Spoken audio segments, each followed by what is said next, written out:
Oi, gente, mais uma vez eu aqui. Bem, a gente vai estudar aqui agora currículo na educação infantil, diálogos com os demais elementos da proposta pedagógica. Nós vamos ver basicamente três coisas aqui nessa obra. Primeiro, é muito importante nós entendermos o que é o currículo na educação infantil. As autoras da obra vão chamar o currículo como o coração da educação infantil, tá? Só que o currículo não se limita a separar conteúdos que serão trabalhados, até porque a educação infantil não deve ser conteudista, tá? Esse é um primeiro ponto. O segundo ponto é o seguinte: nós vamos falar bastante, inclusive já nessa primeira aula, de proposta pedagógica. Como as autoras concebem a proposta pedagógica e o que elas destacam nesse processo. Segundo, qual é a criança que nós queremos formar, né? Qual é o cidadão que nós queremos formar, como conceber a infância, principalmente esse período de 0 a 6 anos, e quais pontos importantes as autoras trazem sobre isso. E ainda a gente vai ter que ver o seguinte: como a educação infantil, qual é o papel da educação infantil e da instituição de educação infantil, da escola como um todo, vamos dizer assim, na construção de uma sociedade que seja sustentável, né? Então é uma obra voltada para o futuro, obviamente para o presente, mas também para o futuro. Está preocupado com essa questão da sustentabilidade e está preocupado em formar um sujeito, desenvolver uma pessoa capaz de transformar a realidade, capaz de construir uma realidade sustentável. Tudo bem? Então vamos começar a estudar aqui a partir do primeiro tópico, que é o currículo como um dos elementos da proposta pedagógica. O currículo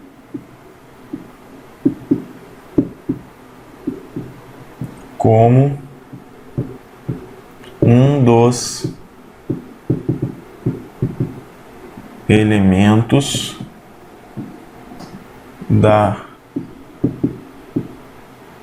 proposta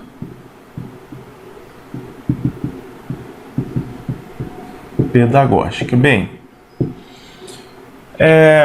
veja, o currículo como um dos elementos. Por que um dos elementos? Óbvio, porque nós temos outros que são fundamentais. Aqui nós vamos entender, primeiro, a proposta pedagógica, ela é um dever da escola e é dever do professor participar dela, mas ela não pode se resumir simplesmente como um documento obrigatório. Então, o primeiro ponto aqui trazido pelas autoras é a proposta pedagógica, que é o projeto político pedagógico, tá? Não pode se resumir a um documento obrigatório. Por quê? Porque se eu entendo que a proposta pedagógica é só um documento... Nossa, misturei documento com obrigatório e virou um monstro aqui. Documento obrigatório. Porque se nós dentro da escola entendemos que a proposta pedagógica é só um documento obrigatório, isso quer dizer o quê? Que não há muita necessidade de se reunir, de planejar, de discutir, de refletir. Basta ter o documento ali da forma mais rápida possível para que ele seja apresentado. Isso faz parte, na verdade, de uma burocracia dentro da educação que infelizmente é muito comum, não é normal, mas é muito comum na nossa educação. Bem, então, primeiro ponto é esse: o projeto pedagógico não pode se resumir a um documento obrigatório. Assim como o currículo, como eu falei agora há pouco, ele não pode se limitar à escolha de conteúdos. Então vamos separar aqui. Então, o currículo ele é muito mais amplo do que isso. Dentro dele existem valores, existem concepções, existe de educação, teorias. Dentro dele existe uma série de análises, de observações e discussões que envolve o tempo da criança na escola, o espaço no qual ela está inserido, o tratamento, as relações entre os sujeitos. Tudo isso está dentro de um planejamento curricular, tá? Bem, a proposta pedagógica, ela vai ter um outro ponto, né, que é a identidade da escola. Então, nesse meio de tudo isso que eu vou falar, está essa questão curricular. é a identidade da escola. Então, quando alguém pergunta como é a nossa escola, né, como é essa escola, a resposta ela precisa estar lá na proposta pedagógica, né? Ou seja, a visão da escola, os objetivos, a filosofia que ela carrega, tudo isso, porque senão fica também é muito perigoso quando o projeto pedagógico se limita muito a questões estruturais, por exemplo. Identifica-se a escola, número de alunos, toda a identificação dela, professores, infraestrutura, o que tem, o que não tem. Então, ela não pode se limitar apenas a essa questão da realidade estrutural, né? E por que não? Porque a escola, o que tem de mais importante dela não é, na verdade, a estrutura. A estrutura é importante e necessária, é meio. Mas o que tem de mais importante dentro da escola são os sujeitos inseridos nela. Então aqui a gente tem sujeitos. Esses sujeitos têm seus interesses, têm seus valores, têm suas crenças. Então quando há sujeitos, há valores, há crenças, há obviamente interesses, desejos, né? Isso tudo tem que ser levado em consideração. E esses sujeitos, eles estão inseridos num determinado contexto social, cultural e econômico, inseridos em um contexto específico, e esse contexto tem que ser analisado e estudado.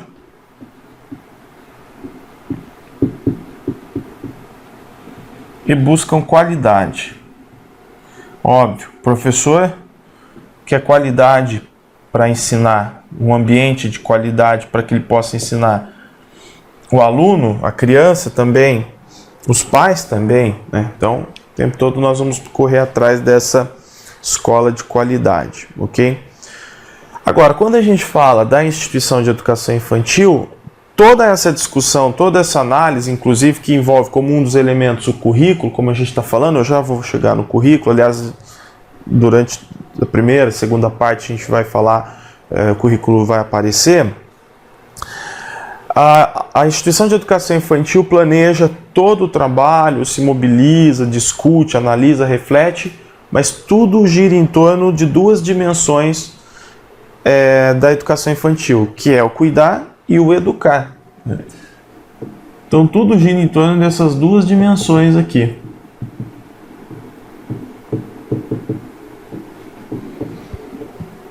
O cuidar e o educar. Vinícius, o que é o cuidar? Então no cuidar envolve aqui acolhimento, afeto, segurança, proteção, alimentação, cuidados com a criança. O educar, experiências, atividades, relações, busca pela aprendizagem e pelo desenvolvimento integral da criança. Tá? Então a gente tem essas duas dimensões. Agora é óbvio que esse cuidar e o educar está totalmente relacionado a esse contexto do qual nós falamos. A escola está inserida num contexto. Uma escola rural é diferente de uma escola urbana, uma escola da periferia é diferente de uma escola do centro. É óbvio que o currículo comum tem que se manter, é importante que exista padrão de qualidade para todas as escolas, que não haja desigualdade, mas muitos aspectos que vão contribuir com essa busca pela qualidade, muitos aspectos são peculiares a cada contexto social, cultural, econômico, político, né? Então a escola está inserida num contexto e a gente precisa entender que contexto é esse. Um outro ponto que as autoras trazem é o seguinte: por que discutir, planejar, já que é uma situação tão complexa, por que passar por essa complexidade? Porque as escolas elas acabam se deparando com uma espécie de círculo vicioso pela falta de diálogo. Quando não há diálogo, quando não há análise de situações, o círculo vicioso persiste e a escola vai perdendo cada vez mais as oportunidades e a capacidade de se transformar e de, obviamente, melhorar. Então, é muito importante que o replanejamento, a discussão, o debate, a análise sobre as mais variadas questões dentro da escola, buscando soluções, buscando analisar quais são as dificuldades, avaliando o próprio PPP. Todo esse diálogo é importante. Dentro dele tem que haver uma visão crítica e reflexiva dos participantes que dialogam, que discutem, né? Mas isso tudo é importante, então, para se evitar esse círculo vicioso que pode existir dentro da escola e que com certeza vai afetar o planejamento curricular e o currículo, e com certeza vai afetar as dimensões do cuidar e do educar dentro da escola. Bem, no momento de se planejar, o PPP deve se levar em consideração, tá? Então, quais são as referências, vamos dizer assim, para o PPP? Então, no momento de se planejar, a gente tem que levar em consideração o que diz a LDB, o Estatuto da Criança e do Adolescente, os direitos humanos que estão aí em várias leis, né? A própria Constituição Federal, que é reflexa, vamos dizer assim, aqui, ela reflete na LDB, né? Os direitos humanos, as diretrizes curriculares nacionais, livros, doutrina educacional, experiências de sucesso, experiências que tenham sido realizadas em outras escolas e que deram certo, experiências de sucesso, etc. Então, quem vai discutir a proposta pedagógica, quem vai participar dela, e é um trabalho que tem que ser realizado coletivamente, com participação dos segmentos da escola, como nós sabemos, tem que levar isso aqui em consideração, né? Uma coisa que, às vezes, trabalhando com cursos de formação, né, os professores perguntam, mas professor, nós vamos discutir o PPP, está lá agendado, né, a semana pedagógica, a semana de discussão, o que eu tenho que fazer? Poxa, é interessante que o professor já faça uma reflexão antes, né, de como foi o ano, tente registrar o que deu certo, o que deu errado na visão dele, uma autoavaliação e, obviamente, pesquise também. Pesquise obras, pesquise artigos, casos de construção do PPP. Hoje a gente tem na internet, nas revistas, livros, ou seja, há muita fonte de informação para se analisar. Agora, é óbvio, tem que analisar de forma crítica, reflexiva e buscando, será que isso que está sendo apresentado se aplica ao contexto da minha escola? Essa é uma pergunta fundamental que deve ser realizada. Agora, algo muito importante que as autoras frisam bem é o seguinte: é necessária a participação da Secretaria de Educação, seja ela municipal ou estadual, tá? Participação da Secretaria de Educação. Aí vai depender do sistema, né? Da rede municipal ou estadual de educação. Agora, como? Normalmente, quem supervisiona todo o trabalho é a Secretaria de Educação. Aqui está o supervisor, né? Secretário de Educação. Mas é fundamental que a Secretaria não seja só uma supervisora do trabalho, mas que ela seja uma apoiadora do trabalho também. Por exemplo, existem diretrizes curriculares, existem leis que surgem novas, publicações institucionais, pareceres do Conselho Nacional de Educação. A Secretaria de Educação tem que levar até a escola essas informações e ajudar a escola a assimilar essas informações, fazer uma interpretação das diretrizes curriculares, apoiar a escola na formação de professores, auxiliando na construção dos programas, dos eventos, né? Então é muito importante que haja esse papel. Gente, vejam, quando nós falamos de proposta pedagógica, eu vou colocar em azul aqui, nós estamos falando do quê? Planejamento, obviamente, não é? E um planejamento que visa uma previsão. Dentro dessa previsão, nós temos elementos. Então, dentro dessa previsão, vamos prever o quê? Currículo? Sim. Né? Então, como será trabalhado? Mas não é só conteúdo. Envolve aqui metodologia, avaliação,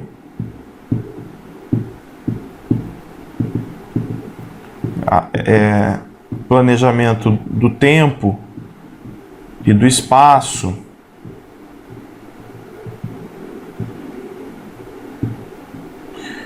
etc. Então, está tudo aqui dentro desse planejamento e dessa necessidade de previsão.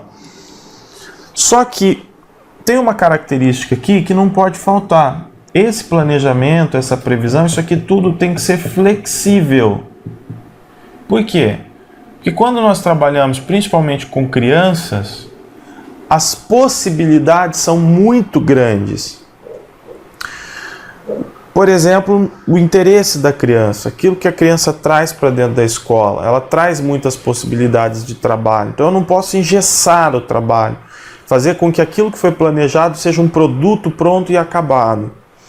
Então é importante que haja essa flexibilidade para que o cuidar e o educar não seja simplesmente a aplicação de uma fórmula exata, mas uma análise constante, né, de caráter processual.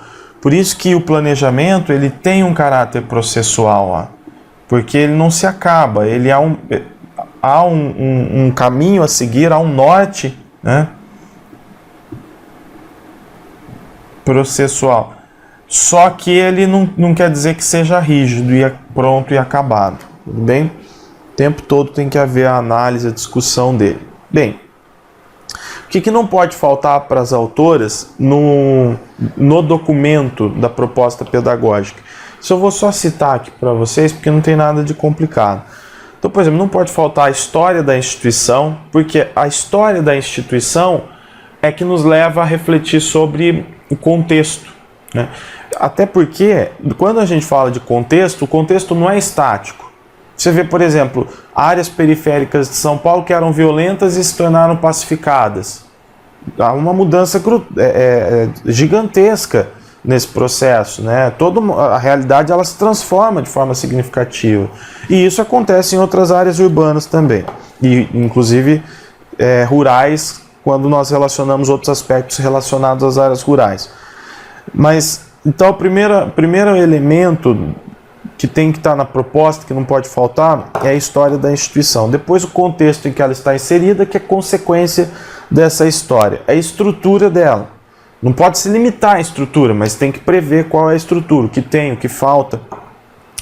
Tem que ter uma filosofia. Qual é a filosofia dessa instituição? Ela trabalha voltada para quê? Qual é o cidadão que eu quero formar? Quais são os valores que nós discutimos aqui dentro, as crenças? Tem que ter isso. E as intenções? As intenções quanto? Como vai ser organizado o espaço? Como serão organizados os tempos de trabalho? Como vai ocorrer a gestão do trabalho? Inclusive a gestão como um todo dentro da instituição, e o currículo. Então o currículo não pode faltar, né?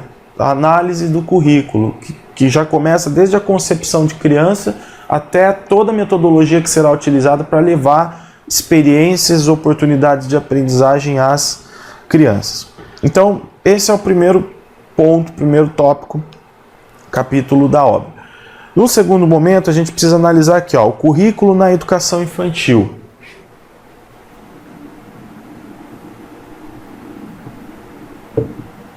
O currículo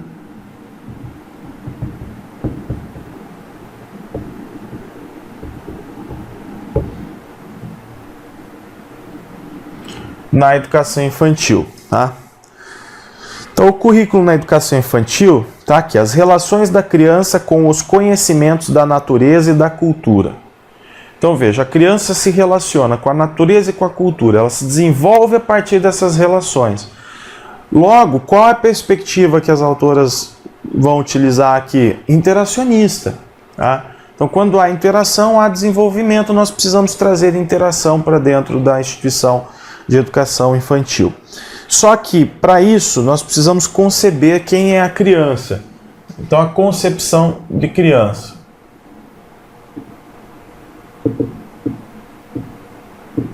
Criança, gente, é um sujeito de direitos.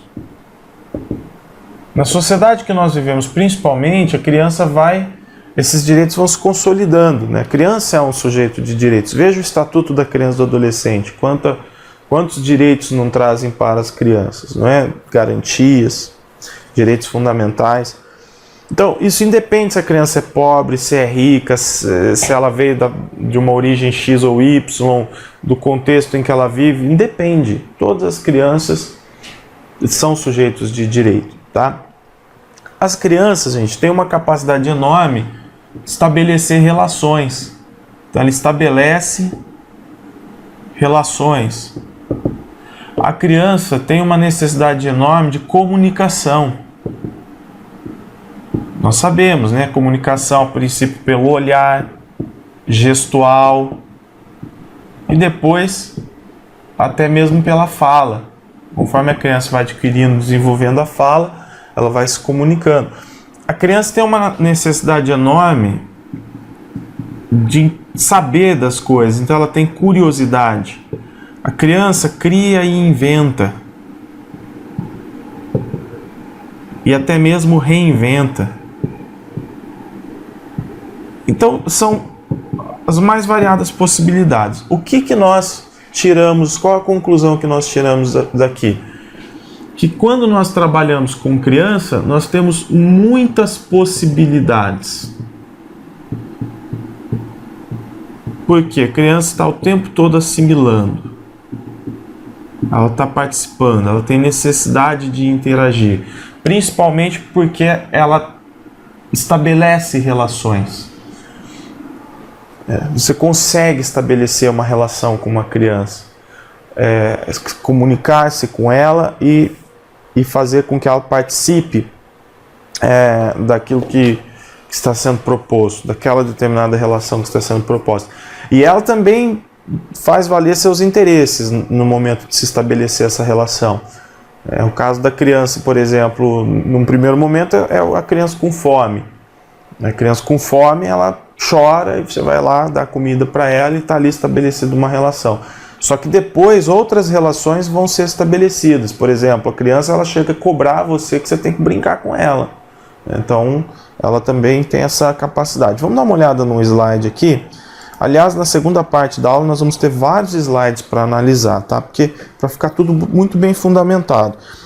Vejam, ao juntarmos ao substantivo sujeito, que é a criança, os advérbios sócio, desculpem pessoal, advérbios, os adjetivos sócio, histórico e cultural, estamos afirmando que desejos, vontades, opiniões, capacidade de decidir, maneiras de pensar, de se expressar e as formas de compreender o mundo são construídas historicamente na cultura do meio social em que vive a criança. Então a criança vive num meio social que tem toda essa riqueza e a criança se apropria disso, aos poucos ela compreende isso. Significa dizer que cada ser humano que chega ao mundo traz consigo a história da humanidade e da cultura, erguida ao longo de muitos séculos. A criança constrói uma história pessoal que vai se fazendo na cultura familiar e que se define em função da classe social de sua família, do espaço geográfico que habita, do seu sexo, seu pertencimento étnico-racial, das especificidades de seu desenvolvimento e das vivências socioculturais que tem em função desses fatores. Sua história se constrói também com seus pares, entre crianças, produzindo e partilhando uma cultura da infância, constituída por ideias, por valores, olha lá, por códigos próprios, formas específicas de compreensão da realidade, que lhe permitem não apenas produzir o mundo adulto, mas ressignificá-lo e reinventá-lo. Ok? Então está aí uma concepção bem importante de criança. Agora, a criança, como nós vimos, é cidadã de direitos, Por quê? Porque os direitos humanos foram sendo assimilados pelos países, pelas nações, e esses países foram criando leis, então, de proteção à criança. Então, ela é um cidadão de direito. Por exemplo, ir à escola não é um favor que o Estado faz à criança, é um direito dela, logo um dever do Estado, não é? Só que a criança é um ser também da natureza, tá? Então as autoras vão trazer isso. A criança, gente, é um ser da natureza, porque ela participa, ela vem ao mundo biologicamente, ela é parte integrante desse mundo natural que nós vivemos, ela faz parte dessa dimensão biológica, né, da espécie humana, e ela é parte da natureza. Então a criança está no meio, e nós devemos reconhecer isso, né, essa importância dela no meio, esse papel importante que ela tem de fazer parte da natureza. Outra coisa que as autoras vão trazer para nós, deixa eu voltar aqui, é o imenso desenvolvimento que há, porque o ser humano se desenvolve a vida toda, mas de 0 a 6 anos o desenvolvimento é enorme. É enorme. Por quê? Porque há uma explosão de aprendizagem e de desenvolvimento de capacidade cognitiva, motora, afetiva. Então, de 0 a 6 anos é um período muito importante, muito significativo para o desenvolvimento da criança. E é um momento em que há uma plasticidade cerebral muito intensa. Essa plasticidade é inerente ao ser humano. Nós temos a capacidade de aprender e de nos desenvolver até o último momento da vida. Mas, de 0 a 6 anos, a plasticidade cerebral é muito grande, né? 0 a 6 anos. Grande plasticidade cerebral. Ou seja, nós não podemos limitar a aprendizagem da criança. Nós temos que dar desafios à criança, dar possibilidades de experiência, oportunidades de aprendizagem, porque ela tem essa capacidade de acompanhar isso. Óbvio que tudo que se oferece à criança tem que ser algo que ela possa assimilar. Então tudo vai, né, numa visão piagetiana, nós vamos acompanhar as etapas de desenvolvimento da criança. Mas eu não posso deixar de oferecer oportunidades de aprendizagem para ela, porque ela tem condições de aprender e é natural que a criança busque assimilar as coisas, questionar, interagir, buscar compreender, explorar a realidade. Vamos dar uma olhada no outro slide? Vejam lá. Na infância, as conexões entre os neurônios são mais intensas, mais rápidas e em maior quantidade.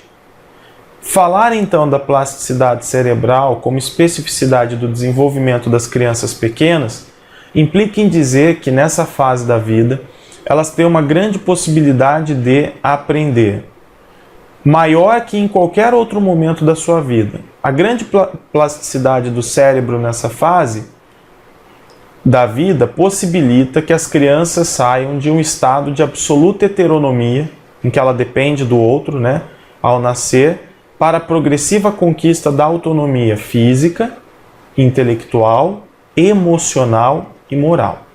Nesse sentido, a partir das experiências vivenciadas no cotidiano, mediadas por outros sujeitos da cultura, por que mediadas por outros sujeitos? Porque a criança aprende a partir das relações. Então a gente tem o professor mediando a relação dela com o conhecimento comum, nós temos o adulto em geral, as outras crianças.